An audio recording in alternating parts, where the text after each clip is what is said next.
নমস্কার বন্ধুরা, স্বাগত আমাদের চ্যানেলে। আজকে আমি আপনাদের মা কৃষ্ণকালীর বিগ্রহ তৈরির আদেশ দিলেন স্বয়ং মা বিপত্তারিণী কালী বারুইপুরের দাশগুপ্ত বাড়িতে। সেই বিষয়ে কিছু তথ্যাবলী প্রদান করব। ভিডিও তথ্যটি আমার এক সাবস্ক্রাইবার মৈনাক দাশগুপ্ত আমাকে প্রদান করেছেন। তথ্যটি তাদের বাড়ি কৃষ্ণকালী বিগ্রহ তৈরির কাহিনী সম্পর্কিত তথ্যাবলী। আপনাদের কাছে অনুরোধ, ভিডিওটি আপনারা সম্পূর্ণ দেখুন।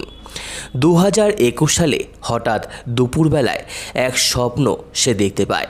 খড়দহের শ্যামসুন্দরকে মা কালী বেশে সাজানো হয়েছে, আর মালভূম এস্টেটের মা কৃষ্ণকালী পাশাপাশি। তখন কে যেন নারী কণ্ঠে বললেন, এবার আমার কোষ্ঠী পাথরের বিগ্রহ নিয়ে আয়। এরপর 2 বছর কেটে গেল। 2023 সালে এলো ভোররাতে এক স্বপ্ন। সে দেখল তাদের ঠাকুর ঘরে পুরী থেকে আনা জগন্নাথের সামনে অপালিশ করা কালো পাথরের রাধাকৃষ্ণের বিগ্রহ। সেই বাচ্চা মেয়েটি যে প্রথম কালী পুজোর আদেশ দিয়েছিল, সে বলল, শোনো, আগেই কৃষ্ণকালীর বিগ্রহ বানাবে না, আগে রাধাকৃষ্ণের বিগ্রহ। তখন সে বলল, মা, রাধার কালো মূর্তি কি হয়? তখন মেয়েটি বলল, আচ্ছা, রাধারানীর অষ্টধাতুর হবে।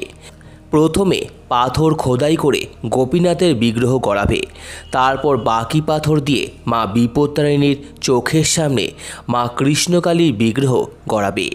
শোনো, এখন রামনবমী আসতে অনেক দেরি। বছরের এই সময় থেকে রামনবমী পর্যন্ত গোপীনাথের এক অপূর্ব শৃঙ্গার করাবে। গোপীনাথের 2 দিকে 4টে 4টে করে মোট 10টি হাত হবে। এই রূপ জগতে দশভুজ রাম অবতার রূপে খ্যাতি লাভ করবে, আর এই রূপের প্রচার জগৎ জুড়ে করবে। এই বছরের মধ্যেই মা কৃষ্ণকালীর প্রতিষ্ঠা ও গোপীনাথের প্রতিষ্ঠা হবে।